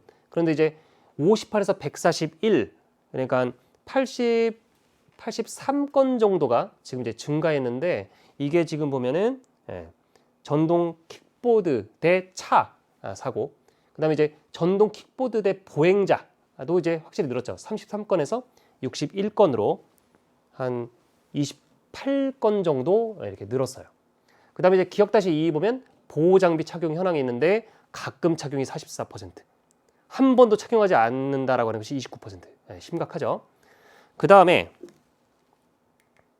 자, 니은을 보면은 화재 조사관 인터뷰가 나와 있는데 쭉 보시면은 이제 화재의 원인, 전동 킥보드 화재의 원인이 뭐다? 충전 중에 이제 배터리 충전 중에 이제 배터리가 폭발하는 그런 거다라는 얘기를 하고 있죠. 그래서 이제 보면은 과충전 보호 장치가 있는 KC마크 취득 제품을 구입해야 한다. 또 이제 취침 중에는 충전을 피해야 된다. 충전이 끝난다면은 전원을 분리해야 한다. 이런 식으로 방법까지 얘기를 해주시고 계시고, 디귿 보면은 신문 기사인데 신문 기사는 지금 보면 이제 전동 킥보드의 어떤 그런 구조적 특성으로 인해서 자동차 사고에 비해서 지금 보면 이 어때요? 이 전동 킥보드 사고가 더 큰 부상을 가져올 수 있음을 알려주고 있습니다. 그래서 보면 여기 사고 시 사고가 벌어졌을 때 중상자 비율이 자동차 사고의 4배 이상이다. 라는 얘기 나와 있죠. 자, 그러면 선지를 볼까요? 1번입니다. 기억-2를 활용하여 이용자가 증가하는 상황과 관련지어 전동 킥보드 사고가 늘고 있는 실태를 일문단에 제시한다. 아까 말씀드렸지만 이제 기억-1 전동 킥보드 사고 유형별 현황을 사고 건수로 보여주는 통계 자료. 그래서 이제 통계 자료를 통해서 전동 킥보드 사고가 하여튼 급격히 증가했음을 알 수 있습니다. 전동 킥보드 단독은 좀 줄었지만은 나머지 전동 킥보드 대 차, 그다음에 전동 킥보드 대 보행자 사고는 늘었어요, 많이. 그러니까 기억-2를 활용하여 지금 전동 킥보드 사고가 늘고 있는 실태를 첫 번째 문단에 제시하는 거 적절해요. 2번. 니은을 활용하여 KC마크 취득 제품을 구입해야 하는 이유로 충전 중 화재 발생을 예방할 수 있다는 내용을 이 문단에 추가한다. 자, 니은은 전동 킥보드 화재의 원인이 충전 중 배터리 폭발이라는 그 화재 조사관 인터뷰인 거잖아요. 그러니까 화재 조사관이 이제 KC마크를 취득한 전동 킥보드를 구입해야 화재 사고를 예방할 수 있다고 했기 때문에 니은을 활용하여 KC마크를 취득한 전동 킥보드를 구입해야 하는 이유로 요거 충전 중 화재 발생 예방의 효과를 두 번째 문단에 추가하는 것은 적절해요. 3번. 디귿을 활용하여 규정 속도를 지켜야 하는 이유로 전동 킥보드의 구조적 특성상 사고에 취약하다는 내용을 3문단에 추가한다. 지금 디귿은 이제 신문기사. 그래서 이제 전동 킥보드의 구조적 특성으로 인해서 이제 자동차 사고에 비해서 전동 킥보드 사고가 더 큰 부상을 가져올 수 있다. 그런 얘기하고 있는데, 그러니까 그래서 이제 어떻게 하라고 했어? 속도 제한을 준수하고 그다음에 보호 장비를 착용해야 한다. 이런 얘기 있었잖아요. 디귿에. 그래서 이런 얘기를 활용해서 전동 킥보드 이용 시 규정 속도를 준수해야 하는 이유를 이제 그 세 번째 문단에 추가하면 딱 들어봤죠. 그래서 지금 적절한 방안이고 4번을 보면 기억-2와 디귿을 활용하여 전동 킥보드 이용 시 보호 장비 착용의 필요성을 강조하는 근거 자료로 네 번째 문단에 제시한다라고 했는데요. 자, 기억-는 전동 킥보드를 이용할 때 보호 장비 착용 현황을 지금 보여주고 있고, 디귿은 방금 말씀드렸듯이 사고가 일어나면 이제 중상자 비율이 높다. 그런 얘기 있었죠. 차 사고에 비해서. 그러니까 기억-2와 디귿을 지금 근거 자료로 활용해서 전동 킥보드 이용 시 그 보호 장비를 착용해야 할 필요성을 그 네 번째 문단에, 그죠? 네 번째 문단에 제시하는 것은 적절하죠. 지금 네 번째 문단에서도 지금 그 얘기를 하고 있죠. 안전모, 뭐 보호대 이런 얘기를 하고 있으니까 거기다 딱 넣으면 좋죠. 정답은 5번인데요. 니은과 디귿을 활용하여 안전성이 검증된 제품이더라도 관리 소홀로 인해 사고가 발생할 수 있다는 내용을 두 번째 문단에 추가한다라고 했는데, 그런가? 지금 보면 그 니은과 디귿의 내용, 자, 니은과 디귿의 내용, 그리고 이제 5번에 진술된 이 안전성이 검증된 제품이더라도 관리 소홀로 인해 관리를 소홀하게 해서 사고가 발생할 수 있다라는 내용이 지금 관련성이 없어요. 연결이 안 됩니다. 그래서 5번은 적절하지 않다. 이렇게 얘기할 수 있어요. 자, 그 다음에 10번 보겠습니다. 보기는 A를 고쳐 쓴 글이다. A를 고쳐 쓰기 위해 친구들이 조언한 내용 중 보기에 반영되지 않은 것은입니다. 그렇죠. A에 지금 A 보면 A 부분에 문제가 좀 있었어요. 그래서 지금 A를 고쳐 쓴 건데, 이제 어떤 조언을 듣고 고쳐 쓴 건지를 이제 보시면 돼요. 그러면 A 부분과 이 부분을 자 왔다 갔다 지금 이제 보시면서 어떤 점이 달라졌는지를 봐야 돼요. 1번. 설득의 효과를 높이기 위해 관용적 표현을 추가하는 게 어때? 없습니다. 관용적 표현이 추가된 게 없네. 1번 정답이에요. 좀 허망하네. 1번에서 바로 정답이 나와버렸네. 자, 그러면 2번. 관용적 표현이 없어가지고 정답이라니까 1번이. 그럼 2번. 앞문단과의 흐름을 고려하여 연결 표현을 삭제하는 게 어때? 분명히 이상했죠? 그 A 보면은 그러나가 있었는데 그러나 갑자기 왜 나옵니까? 역접에. 응? 접속어가 왜 나옵니까? 그래서 지금 연결 표현 그러나를 갖다가 지금 삭제를 했죠. 그래서 지금 여기 그러나 없잖아요. 그죠? 그 다음에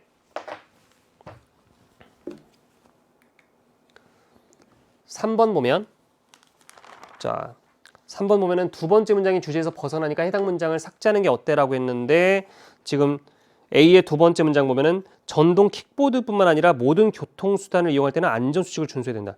이 얘기가 좀 왜 나와요? 주제에서 벗어난 얘기가 있잖아요. 삭제해야죠. 그래서 삭제했습니다. 4번 어려운 단어는 학생들의 수준을 고려하여 쉬운 단어로 교체하는 게 어때? 네, 교체했어요. 잘 보셔야 돼. A에서는 숙지하는이라고 돼 있지만 보기에서는 잘 아는이라고 돼 있어. 바뀌었죠? 이 조언을 받아들여서 고쳤어. 5번 첫 번째 문장의 설득력을 높이기 위해서 주장을 제시한 이유를 추가했다. 거기 두 번째 문단에 추가했잖아. 그죠? 예, 여기 추가했잖아요. 만약 이 부분 중요하다라고 해놓고서 만약 이를 실천하지 않는다면 전동 킥보드는 나뿐만 아니라 남의 안전도 위협하는 도구가 되기 때문이다. 여기 추가했지. 보여요? 네. 네. 자 이렇게 해서 네. 정답은 10번 정답은 이제 1번이었어요. 1번 관용적 표현 없어요. 여기에. 자 이렇게 해서 이제 화법 작문 부분 끝나고 이제 언어 들어가 보도록 하겠습니다. 언어. 뭐 우리 친구들 예상했듯이 자 긴 지문 아니면 짧은 지문이 나오는데 뭐 이 정도면 짧은 거 아닙니까? 예, 이 정도면 짧다고 우리 친구들이 생각해야 됩니다. 자 그러면 11번에서 12번까지인데 보면은 이번에 나온 것은 이제 뭐냐면 반이어가 나왔어요. 반이어 중에서도 등급 반이어가 나왔습니다. 근데 만약에 여러분이 이 반이어에 대한 어떤 그런 개념이 정리되지 않았다면 12번 문제를 대부분 틀렸을 거예요. 12번 문제. 왜냐면 자 반이어가요. 반이어가 종류가 세 가지가 있어요. 상보 반이어가 있어요. 또 등급 반이어. 등급 반이어가 이제 여기 나왔죠? 네. 등급 반이어. 그다음에 방향 반이어가 있어요. 상보 반이어 같은 경우는 이제 개념적 영역이 사고 배타적이어서 중립 지역이 없는 반이어예요. 예를 들면 남자, 여자. 남자, 여자 중립 지역이 있어요? 없어요. 저는 남자도 아니고 여자도 아닙니다. 그런 게 어디 있어? 저는 남자입니다 하면 여자가 아닌 거고 저는 여자입니다 하면 남자가 아닌 거지. 중립 지역이 없어. 그래서 그런 게 이제 상부 반이어고 등급 반이어는 여기쯤 나오고 방향 반이어는 방향상의 대립 관계를 나타내는 그런 반이어예요. 그래서 한 개념이 다른 개념에 이제 의존적인 그런 반이어가 됩니다. 뭐 위 아래 같은 게 이제 대표적인데 위 아래 이제 방향 반이어거든요. 위 아래 한 개념이 다른 개념에 의존적이야. 아래가 있어야 위가 있는 거잖아. 위가 있어야 아래가 있는 거지. 그렇죠? 그래서 위아래는 지금 방향반이야. 어쨌든 여기서 이제 뭐가 나온 거냐면 등급 반이어가 이제 지문에 나온 거다. 이렇게 보시면 되고. 그래서 만약에 선생님 저 이런 거 처음 들어봤는데요. 그러면 개념 공부부터 다시 시작하셔야 됩니다. 자 그러면은 봅시다. 이거를 아는 친구들은 쉽게 읽었을 거고 모르는 친구들은 조금 이렇게 답답한 마음으로 읽었을 것 같아요. 자, 두 단어가 서로 짝을 이루어 반대되는 뜻을 나타내는 말을 반이어라고 한다. 반이어는 다들 아실 거고. 이 중 넓다, 좁다처럼 정도나 등급에 있어 대립되는 정도나 등급에 있어서 대립되는 단어 쌍을 등급 반이어라고 한다. 등급 반이어. 등급 반이어는 다음과 같은 특징이 있다. 첫째, 자 등급 반이어가 나타내는 정도나 등급은 단계적인 차이를 보이며 그냥 읽으면 돼요. 어렵지 않아요. 네. 이러한 차이로 인해 정도 부사의 수식이나 비교 표현이 가능하다. 자 포인트는 정도 부사 수식 가능, 비교 표현 가능. 예를 들어 다 설명해줘요. 걱정하지 마세요. 우리 집 마당은 아주 넓다. 그래서 이 아주 같은 게 이제 정도 부사예요. 우리 집 마당이 옆집 마당보다 더 넓다. 이게 비교 표현이잖아요. 그래서 정도부사 수식, 비교 표현 예시 하나 넣어준 거고 이때 우리 집 마당의 넓이가 얼마인가에 대해서는 사람마다 생각하는 바가 조금씩 다를 수 있다. 당연한 거 아니야? 넓다라고 하는 개념이 누구한테는 넓지만 누구한테는 좁을 수도 있잖아요. 그죠? 예를 들어서 뜨겁다 같은 경우도 우리 친구들 샤워할 때 완전 뜨거운 물로 샤워하는 친구도 있을 거예요. 그럼 이제 조금 더 뜨거웠으면 좋겠다. 좀 뭔가 아쉬운데? 이런 친구들이 있는 반면 약간만 뜨거워져도 으악! 이런 친구들이 있다고. 사람마다 다르게 느끼는 거야. 상대적인 거야. 그래서 이 부분은 이제 그렇게 이해하시면 되고, 그 다음에 둘째, 등급반이어에서는 한쪽 단어의 긍정이 다른 쪽 단어의 부정을 함의하며 이것의 역은 성립하지 않는다. 자, 예를 통해서 알면 되는데요. 비문학 독해하듯이 그냥 쭉 이렇게 읽으면 돼. 마당이 넓다는 마당이 좁지 않다의 의미를 포함한다. 그러나 마당이 좁지 않다고 해서 반드시 넓다는 것은 아니다 라고 돼 있죠. 왜냐하면 마당이 넓지도 않고 좁지도 않을 수 있기 때문이죠. 예. 그래서 그렇게 이해하시면 되고, 셋째, 등급반이어는 두 단어를 동시에 부정할 수 있다. 예를 들어 마당이 넓지도 않고 좁지도 않다라는 표현이 가능한데, 이것은 마당의 크기에 대해 사람들이 인식하는 중간 정도의 크기가 있기 때문이다 라는 거죠. 이때 중간 정도에 해당하는 부분을 나타내는 별도의 말이 존재하기도 한다. 그래서 지금 그것과 관련된 문제가 이제 11번에 지금 있어요. 5번 선지에 지금 있는데 좀 이따 보고. 넷째, 등급반이어의 대립상 중 일부는 두 단어 중 하나가 언어적으로 더 일반적인 경향을 나타내는 의미로 쓰인다. 이것도 되게 재밌는 얘기였죠. 흥미로운 얘기. 예를 들어 마당의 면적에 대한, 그러니까 우리는 너무나 당연하게 쓰고 있는 건데 이걸 문법적으로 얘기하니까 되게 재밌어. 보면은 마당의 면적에 대한 사전 지식이 없는 상태에서 마당에 넓거나 좁은 정도로 물을 때 마당이 얼마나 넓니? 라고 묻는 것이 일반적이다 라고 되어 있습니다. 그렇죠? 그러니까 마당이 좁다는 것을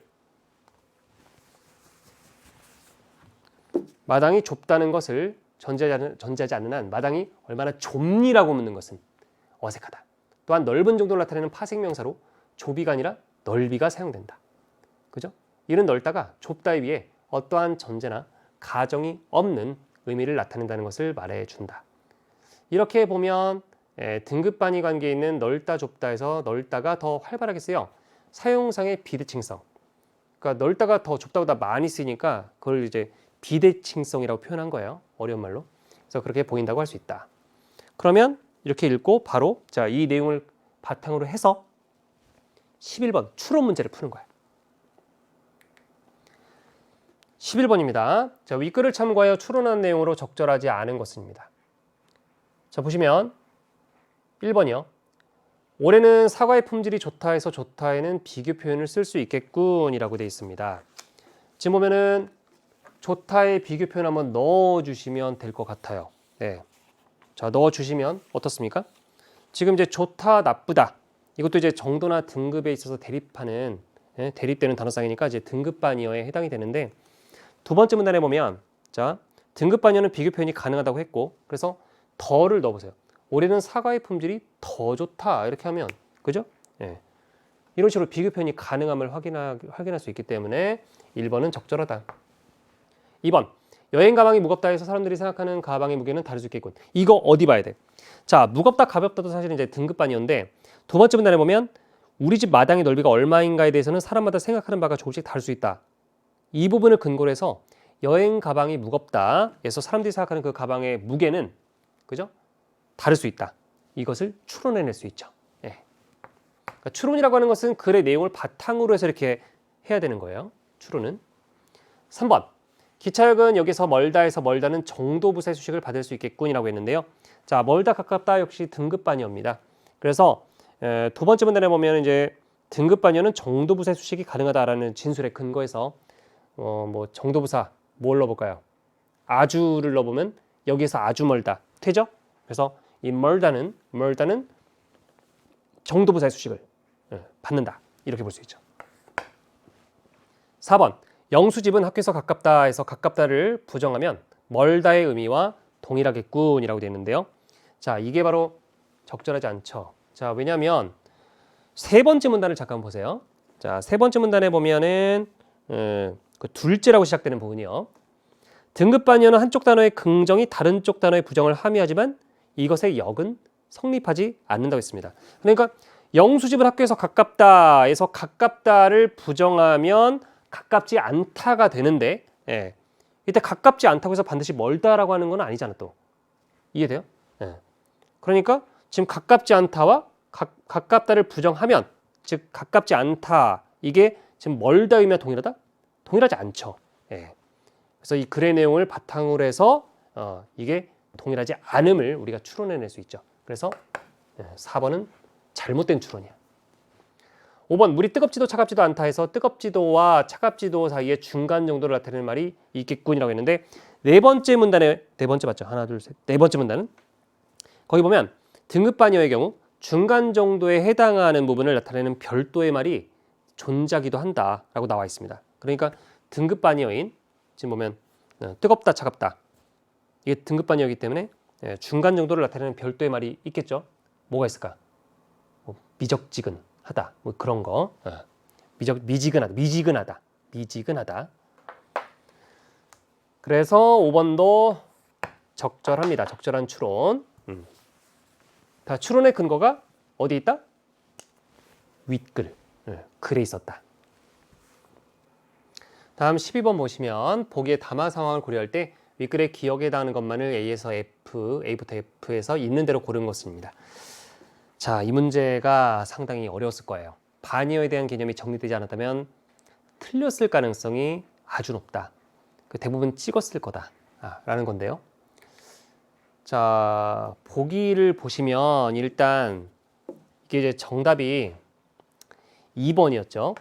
C와 E였는데요. 일단은 A와 B부터 먼저 보면은요, 아마 여기서부터 판단이 안 됐을 가능성이 높아. A 왔어, B 갔어, 이렇게 돼 있습니다. 자, 일단 A에 왔어. 오다죠, 오다. 기본형이 이제 오다. B는 가다, 오다 가다인데, 일단은 자, 이 얘기하면 깜짝 우리 친구들 놀랄 수도 있는데, 오다와 가다는 등급반여가 아니에요. 오다와 가다는 이거는 방향반이에요.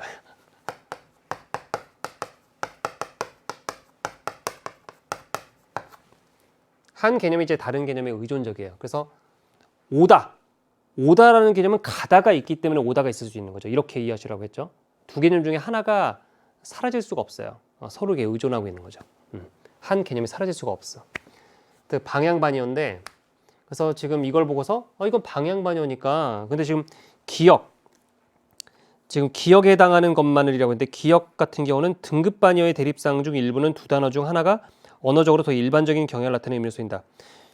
이거는 등급반여가 아니기 때문에 애초에 지금 정답의 범주 안에 들어갈 수 없는 거죠. 그렇기 때문에 이걸 보자마자 바로 이제 개념이 제대로 잡힌 친구들은 바로 이건 방향반여잖아 하고 지워버려야 된단 말이야. 근데 이렇게 한 친구들이 정말 있었을까? 제대로 정리가 되었다면 그렇게 했었을 거야. 근데 대부분 못했을 거니까. 그래서 우리 친구들이 이런 것에 대해서 너무 가슴 아파하지 않았으면 좋겠어요. 이제 잘하면 되잖아. 이제 알았잖아. 그러니까 앞으로 이제 안 틀리면 돼요. 너무 가슴 아파할까 봐 걱정이 되네. 그 다음에 이제 넘어가고, 여기부터 자, 진주. 나도 가보고 싶다. 문학관이 커? 라고 했습니다. 일단 C에 크다, 자 뒤에 작다 있죠. 일단 크다와 작다는 이제 등급반이어 맞아요. 일단 이제 안심하고 들어가면 돼요. 그런데 지금 보면 이제 어떤 대상의 크기에 대한 사전 지식이 없어서 대상의 어떤 그런 크거나 작은 정도를 지금 이제 물을 때 문학관이 작아? 보다 문학관이 커와 같이 묻는 것이 일반적이죠. 그래서 크다가 작다에 비해서 언어적으로 더 일반적인 경향을 나타내는 어떤 그런 의미로 지금 이제 쓰이죠. 그래서 기억에 해당하는 것은 이거죠. 기억에 해당하는 건 이거고, 이건 안 되고. 마찬가지로 그래서 우리가 같이 갔던 황소는 문학관보다 작아. 입장할 때 줄도 섰어. 그랬구나. 줄이 길었어? 라고 했는데, 이제 길었어.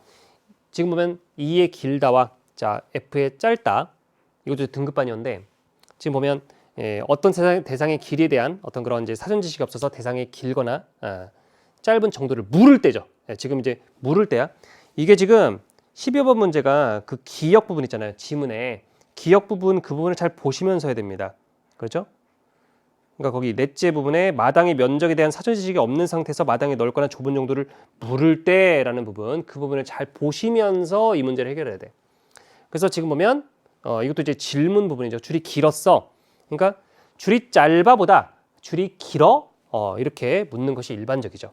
그래서 길다가 짤 때에 비해서 언어적으로 더 일반적인 경향을 나타내는 의미로 쓰인다 이렇게 볼 수 있죠. 그래서 지금 기억, 자 여기 중요한 거 윗글의 기억에 해당하는 것을 찾는 거야. 윗글의 기억. 그래서 이것과 이것이 되는 거야. 이거는 기억에 해당되는 게 아니죠. 그래서 C, E, 2번 이렇게 하시면 돼요.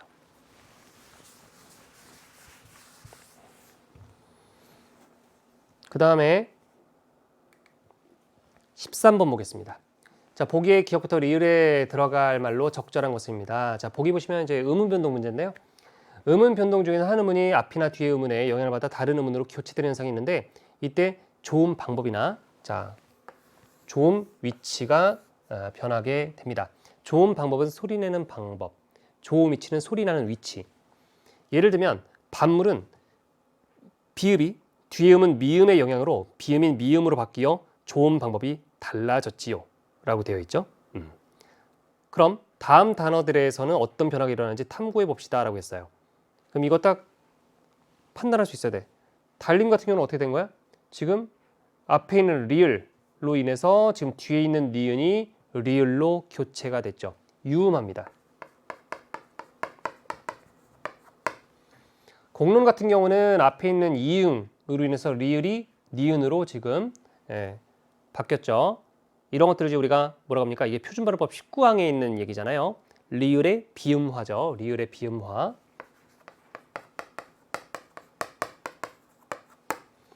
논리. 뒤에 있는 리을로 인해서 앞에 있는 니은이 리을로 교체가 됐네. 이것도 이제 유음화에 해당되는 거죠. 그러면 학생이 이제 이렇게 빈칸이 돼 있네. 이렇게 쭉 이렇게 돼 있어요. 자, 그렇다면 여기서 보기의 기억부터 리을에 들어갈 말로 적절한 것을 찾는 건데 자, 보시면 정답은 1번임을 알 수 있어요. 정말 다행이죠. 네, 정답이 5번에 있었으면 얼마나 시간이 많이 걸렸을 거야. 1번 보면 달림은 자 볼까요? 달림은 한 의문이 자 앞에 의문에 영향을 받아. 맞죠? 왜냐면 앞에 리을과 니은인데 리을 앞에 있는 리을의 영향을 받아서 니은이 지금 리을로 교체되는 거잖아. 근데 리을이 유음이니까 그래서 앞에 의문의 영향을 받아 자 유음으로 그죠? 유음으로 여기가 유음으로 바뀌어 뭐가 바뀐 거야? 좋은 방법이지. 좋은 위치가 아니라 좋은 방법이죠. 좋은 방법. 그래서 딱 맞는 거야. 그죠? 여기서부터가 아니라 여기서 이렇게. 그래서 1번이 바로 정답이 된 거고 나머지 거 보면은 당연히 안 되겠죠. 네, 뒤 아니죠. 여기서부터 일단 안 되고 비음 아니죠. 그다음에 여기도 다 잘못됐네. 2번 소지는 다 잘못된 거야. 공론 같은 경우는 어때요? 자, 공론은 한 의문이 자 여기서 어때? 이응 앞에 의문의 영향을 받아서 리을이 니은으로 된 거니까 그렇죠? 그러면 앞 맞아요. 앞 맞고 그 다음에 비음도 맞아요. 예, 그죠?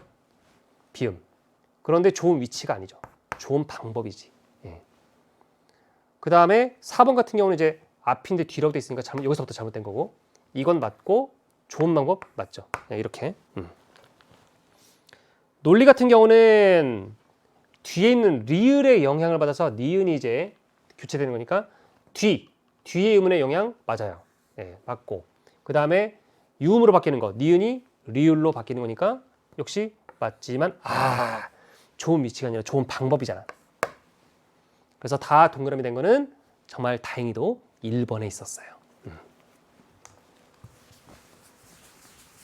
근데 제가 봤을 때 자신에 대한 확신이 없었다면 2번, 3번, 4번, 5번 하느라 아마 시간을 많이 뺏겼을 것 같기도 하고요. 자, 자신에 대한 자신의 실력에 대한 확신이 중요합니다. 그 다음에 14번 학습 활동을 수행한 결과로 적절한 것은입니다. 자, 한번 보시죠. 다른 문장에 들어가 하나의 성분처럼 쓰이는 문장을 암기 문장이라고 다 우리가 아는 거죠. 이 문장을 포함한 문장을 아는 문장이라고 한다. 또 이제 암기 문장을 절이라고 하는데 그 종류로는 명사절, 관형절, 부사절, 서술절, 인용절이 있다. 예를 들어 관형절은 아는 문장 안에서 절 전체가 관형어의 기능을 한다.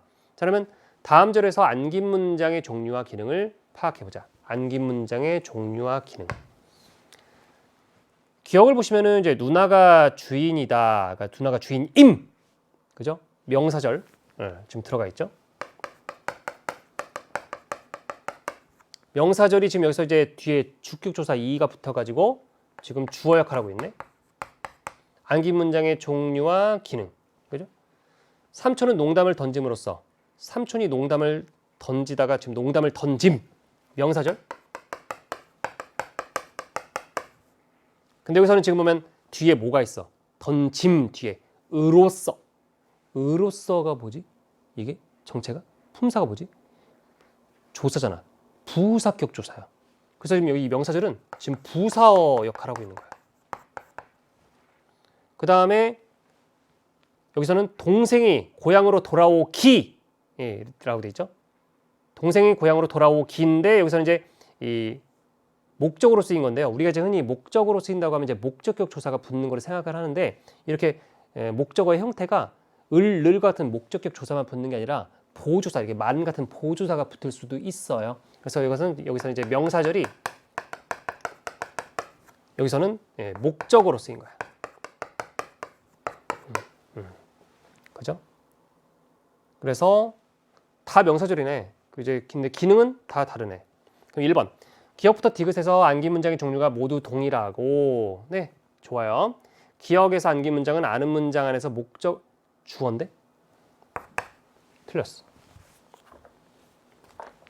그 다음에 2번. 기억 디귿에서 안긴 문장의 종류가 모두 동일하고, 오케이. 명사절. 니은에서 안긴 문장은 부사의 기능 맞네. 2번 정답. 그 다음에 3번. 기억부터 디귿에서 안긴 문장의 종류가 모두 동일하고, 오케이. 명사절. 디귿에서 안긴 문장은 아는 문장 안에서 주어 목적어인데. 자, 4번. 안긴 문장의 종류가 모두 다르고 말도 안 되는 얘기. 여기서부터 바로 아웃이죠. 네. 그리고 기억에서는 주어 역할. 이건 괜찮았는데. 그 다음에 5번. 안긴 문장의 종류가 모두 다르고 여기서부터 일단 아웃. 니은에서는 부사어. 이건 맞아요. 네. 그래서 정답은 2번이 되는 거예요. 자, 한 문제 더 보겠습니다. 중세국어. 보기에 기억부터 디귿에 들어갈 말로 적절한 것인데요. 자, 보기 보시면은 중세국어에는 용언의 어간에 붙어서 실현되는 의문형 어미와는 달리 체언 뒤에 직접 실현되어서 의문의 뜻을 나타내면서 문장을 끝맺는 조사가 있다. 이를 의문 보조사라고 하는데, 자, 의문 보조사로는 판정 의문문에 실현되는 가아와 설명 의문문에 실현되는 고오가 있다고 했는데, 여기서 이제 이 중세국어의 판정 의문문과 설명 의문문이라고 하는 개념은 상당히 중요한 거거든요. 근데 이것도 이제 그것에 대한 개념이 없었다면 이 문제가 어렵게 느껴졌을 수 있어. 그 개념을 모르면. 판정 의문문 같은 경우는 뭐예요? 그러니까 예냐, 예 혹은 아니오를 묻는 그런 의문문이고, 설명 의문문 같은 경우는 뭐예요? 의문사에 대한 대답을 요구하는 그런 이제 의문문이죠. 그래서 지금 판정문문, 중세국어에서 판정문문 뒤에는 의문보조사가 가나 아가 오고, 설명 의문문 뒤에는 고나 오가 오는데, 그런데 이제 가고는 모음 또는 리을 다음에는 이제 이게 가는 아로, 고는 오로 쓰인다. 뭐 이런 얘기죠. 자, 그러면 여기 나와 있는 거 가지고 우리가 이제 봐야 되는데, 사실 이 문제는 설명 의문문과 판정 의문문의 개념을 만약에 몰랐다 하면 상당히 어려웠을 거야.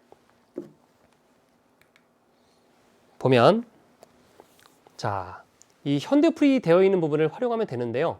자, 보자마자 어떻습니까? 자, 얻는 약이 무엇인가로서 무엇? 의문사가 들어가 있네. 그러면 이건 뭐야? 판정이야, 설명이야? 설명 의문문이지. 예, 아니오로 대답할 수 있는 게 아니란 말이야. 그래서 이거는 설명 의문문이죠. 설명 의문문에 해당돼. 그러면 아까 전에 뭐라고 그랬어? 설명 의문문이니까 뭐 고나 오를 써야 되겠죠. 그죠? 고나 오를 써야 돼. 근데 이제 여기 보면은 뒤에 이제 가고는 모음 또는 리을 다음에는 아오로 쓰인다라고 했는데, 지금 보니까 무스것 가 이건 안 되겠죠? 예, 가는 절대 안 되고 얘는 무조건 안 되고. 얘네 중에 고가 쓰인 얘네들인데 지금 다른 것들은 뭐 확인할 필요가 없죠. 그죠? 바로 고 이렇게 돼 있고 그다음에 앞에 지금 보니까 무스것 지금 시옷이 있어요. 모음 또는 리을 다음에는 오로 쓰이는 것이기 때문에 그래서 고고고 예, 좋아요. 그다음에 이 딸이 너희 종인가 라고 돼 있는데 이거는 판정이지. 판정이면은 가나 아 그러면은 여기 어떻게 돼 있어요? 자 뭐가 돼야 돼? 고로 돼 있는 건 안 되겠죠? 예, 이거 안 되고 가나 안돼 지금 보면은 이게 뭐야? 잘 보면 옛니응이지. 옛니응은 자음이야 모음이야? 자음이잖아. 그러니까 가가 와야죠. 아가 올 수는 없죠. 예, 그럼 가. 그럼 정답은 1번 아니면 2번이 되겠네. 그 다음에 어찌 이름이 선양인가? 어찌? 이거는 지금 보니까 의문사가 있죠. 그러니까 이거는 설명을 해야 돼. 답변하는 사람이. 예, 아니요. 이걸로 대답해 주는 게 아니죠. 그래서 이거는 설명 의문문이야. 그러면 이제 고 아니면 오인데 끝에가. 근데 보니까 선야. 아, 지금 모음으로 끝났네. 그러면 고가 아니라 오가 와야 되겠네. 그러면 고 안 돼. 오. 정답 1번. 이렇게 하나하나씩 이렇게 껴맞춰서 정답을 도출해야 됩니다. 자, 이렇게 해서 1번부터 15번까지 쉬지 않고 쭉 한번 이제 달려봤는데요.